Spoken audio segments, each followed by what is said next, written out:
Hey guys, today we're here with H&H Repairs Fixer Uppers. Today we're going to be working on a Yamaha Raptor 700R 2024 Special Edition. We're going to be changing the thermostat on it. I see that there's no videos out there on how to repair these or replace them. And today we got a Yamaha genuine thermostat that we're going to be replacing, part number 0307. This is what we're going to look like. We did purchase one. Watch who you purchase these from, because sometimes you won't get what you're expecting, and they'll give you one that looks much larger than this. Trust me, that one will not work. So make sure when you get it and you open it out of the box, it looks like this. It's going to be about 2 to 3 inches. Yeah, and the tools that you'll need for this replacement will be 5/16 long deep socket and a 5/16 short socket. You can use a swivel if you like to make it easier. And today I'm going to be using a 1/4 inch drive ratchet. That's all the tools you'll need for this replacement. Let's go and get into it. All right, you guys, we're back. I went ahead and loosened the bolts for time's sake.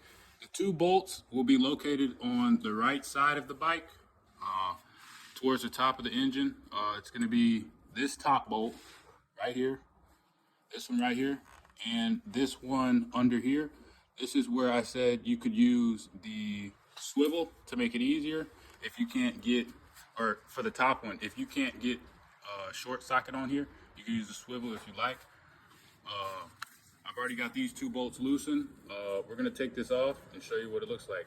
Also, I wanna let you guys know to have a bucket under if you guys have not drained your fluid completely. I would suggest you have a bucket here or something, just in case there's fluid still up here in this top part that's coming out the radiator, and it'll drip down. It's not gonna be much, but yeah, it's better safe than sorry. Let's go. All right, guys. We got those 2 bolts out, and I'm gonna show you where your thermostat is gonna be at. We're gonna pull this off. You wanna be gentle with this. You don't wanna mess up your hose. And there's the fluid that I mentioned earlier. Just gonna let it drip. This one actually had a little bit more fluid than we thought. That's okay. Just make sure you have your bucket down there to catch it. And then inside you will find your thermostat. That little doohickey is going to be your thermostat. You can move this out the way. That's going to be it. I'm going to go ahead and take you guys in there. All right, there's your old thermostat. And the reason we're taking this thermostat out and replacing it is because we had an overheating problem, which is commonly happens because the thermostat isn't working properly. It doesn't open and close properly, and when that happens, water or your coolant can't get through your engine properly. And when that happens, your bike overheats. So you guys are gonna do just as you did before. You're gonna take it out the same way you took it out. You're gonna put it right back in. And I'm gonna get back to you guys once we got it in. All right, so once you guys get it out the box, you guys wanna go in. Now, with this package that we got straight from Yamaha, it'll come with a rubber cover on the edge or around the ring, as I showed you guys previously. You want to take that off so that when you put it in here, it'll seat correctly. If you don't, it won't seat all the way back, and this is not going to go back on.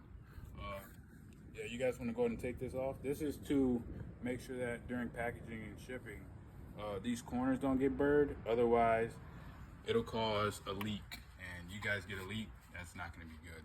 All right, we're going to go ahead and put this in. You guys, we got the thermostat back inside the engine. This is what it's going to look like. You guys are going to want to make sure that this side sticks out and the spring side is on the inside. the spring side is gonna be, here, I'll take it back out for you guys. It's gonna be this side right here. You're gonna make sure this is on the inside, and it's not gonna be centered. So there you see, you guys see how this part is a little bit high or a little bit longer than this side. This side is gonna be your top, or just the side with the hole in it. That's gonna be your top, and then the shorter side is gonna be your bottom. You guys are gonna insert it just as so. Just like that. And once it's seated, you guys can go ahead and throw this back on. We're gonna do that real quick, and we'll get back with you guys. All right, you guys, we got this back seated. It should not wiggle, it should not move at all. All you're gonna do now is put these 2 bolts that you took out. Remember, the short bolt was the bottom bolt. This bolt was the bottom bolt, and the long bolt was the top bolt. All right, we're gonna put these in and get back with you. Hey guys, once you guys got everything back assembled with the thermometer, like I said, we did drip some fluid, and it did come from the top. That hose leads to the radiator, which is gonna be in here. I'm gonna show you guys how to take it off, replace or refill your radiator back up with coolant, and we're gonna go ahead and get that started now. What you're gonna need for this, to take this, you guys are gonna need to take this front part off to access the radiator. It's gonna be 2 bolts.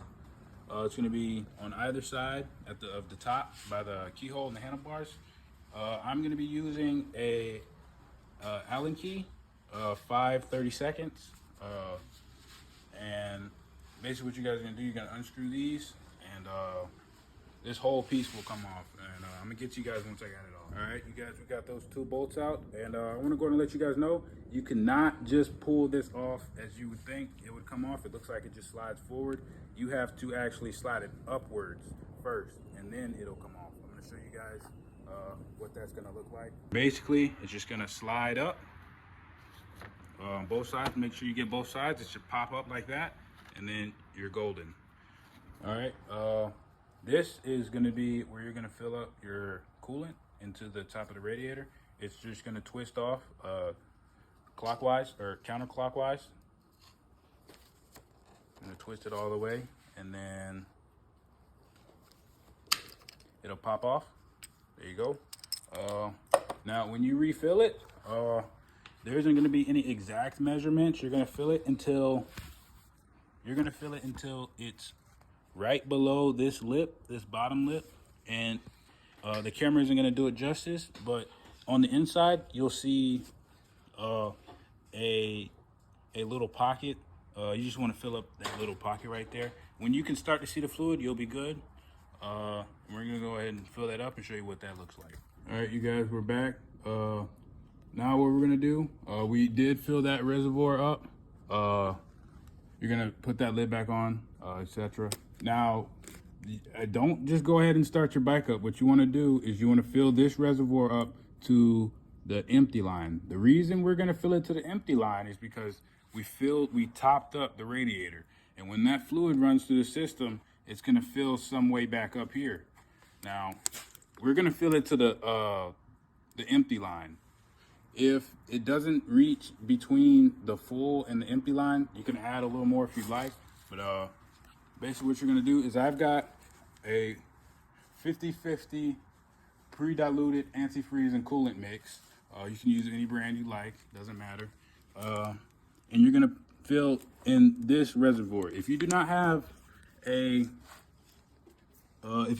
filter that will squeeze into this gap, simple trick that I use is filling up a water bottle with your mix, and you're just gonna top it up that way, as such.